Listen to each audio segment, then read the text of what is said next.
So my name is Gemma, and my son Louis, he was diagnosed when he was 3. He'll be 15 in September. So we've been just over 10 years now living with diabetes. During that time, obviously, we started on the multiple daily injections, and we progressed to various different pumps, sensors, and now we were very fortunate to have the trial on the CamAPS system. And I have to say, it's absolutely changed our lives, not just for him and his flexibility around life, but as a family. I think we have 3 other children, so life, as you can probably imagine, is fairly busy and hectic. But I think it's taking away some of that intense burden of everything was always around him, but around his diabetes. And I think we've definitely built in a lot more flexibility. And I think for us as parents, maybe not so much for him, but I think that worry or that anxiety of the long-term complications, to see that actually we're getting a really, good for us HbA1c, the best we've ever had. And I think how we've achieved that for us that's so positive. We've achieved it without him being in the 20s and being in the 2s. It's a really good, the average is excellent, and it's about, for him, the quality of life. He's very, very active. He plays for a local football team, so training, and quite often it doesn't sort of fit in the ideal timings, before meals and things like that, of an evening and at the weekend. But I think with this system, we are still learning. I mean, I say there's still some management. I'd say we still do put quite a bit of work in, but I think that's just more tweaking the system.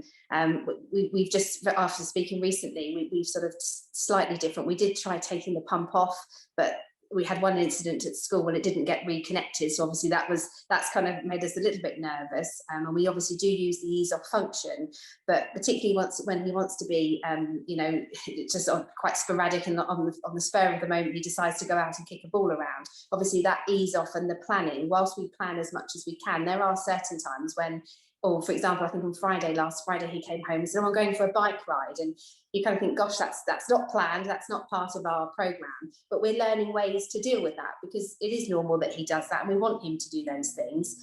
So one of the things we've been trying is actually taking him out of auto mode, and being able to put a stronger temporary basal, so reducing more of the background insulin, which so far does seem to be working quite well. Obviously, it is a very different setup to what we had previously, where we're not carb loading and we're sort of drizzling in, glucose type drinks when he's playing football. And I think it's just a case of working that balance. And some days it works brilliantly, and other days he quite often goes a bit too, he's overdone it slightly, but it's a balancing act, isn't it? But I think the difference is he's now never having to come off during a match, during training, and having to stop, which for him just makes him really normal. So that for us is a massive positive. With regards to when he's at school, he does actually have one-to-one support at work, whereas previously he's been so jolly difficult to keep in range, to keep safe. He's very sort of sensitive. He still has that one-to-one support, but they've very much been able to step back and allow him to be more independent, because obviously they've got the comfort of the graph and looking on Diasend and that remote. And also for us, we can see what's going on. So we're confident and happy knowing that he's safe. And it's allowing him to then get on with his work and not constantly being disturbed. So I think for him, as he's getting older, while he was at primary school, actually having someone following him around all the time wasn't really a problem. But of course, becoming 15 is not quite as cool when you've got someone, hovering around you. So I think that has made a big difference. And it makes them happy to know that they can see everything. They have a phone set up. So they're quite happy. And I think it's just reassuring them. So that's certainly very, very positive. With regards to sleep, we've probably had more sleep in the last year than we've ever had in the last, 10 years. So that's assuming everything's equal and, everything, there's not any issues with the technical side, which actually is very, very rare that we do have an issue. He may sometimes get a bit of a blocked cannula, which, will happen from time to time. But all things being equal, we're generally having excellent night's sleep. So, and we're finding that the control at night is particularly good, very, very stable and flat. So we sort of figure that, it gives him a little bit more flexibility in the day, because if we've got a good 10, 12 hours of kind of perfect bloods, it then allows him to be, not to be reckless, but to do that sport when it's not quite planned, because it will, and we feel sort of that he's safe to do that. I think, is there any negatives? I think the only negative for him is that one day will it ever become on an iPhone? That's his only negative. That's the only thing he ever asked me to ask. He will be absolutely highly delighted, hopefully, if that day comes. The only little things around, you know, being for him with the pre-bolusing with food. Sometimes at school it's fine because he's on packed lunches and everything's worked out. But because we do cook fresh from scratch, I still weigh, you know, the carbohydrates, and quite often to know what that weight, generally we do that as I'm serving out tea, because as I say, there's 6 of us. So it is sometimes quite tricky to do that 15 minutes before he can eat.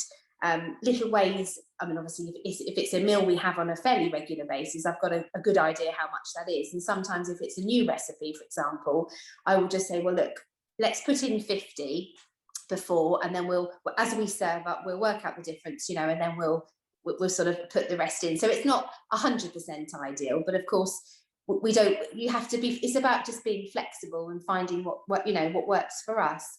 And one of the very new updates I know with the add meal function, when for something that's sort of more slow release, that is working fabulously, because we have always struggled with pasta and having to come out of auto mode to go into do an extended bolus, and you know, it's sort of a bit of a 50-50. Sometimes it's okay and sometimes it just goes horribly wrong. We've always struggled with that, so that seems to be working particularly well. So again, we're just sort of experimenting with different foods and feeling a little bit brave and trying different things, but I know that is quite a new feature. But as I say, all in all, we couldn't really be happier. It's really is life-changing. As a family, I think what I think it's done for us is it's diluted diabetes, where it was very much everything was, oh, have you done this? Have you done that? You know, constantly checking, what's your blood doing now? Better do another test. And I think it's taken all of that. It's just diluted the situation for the family. So I think from, you know, all in all, it's extremely positive.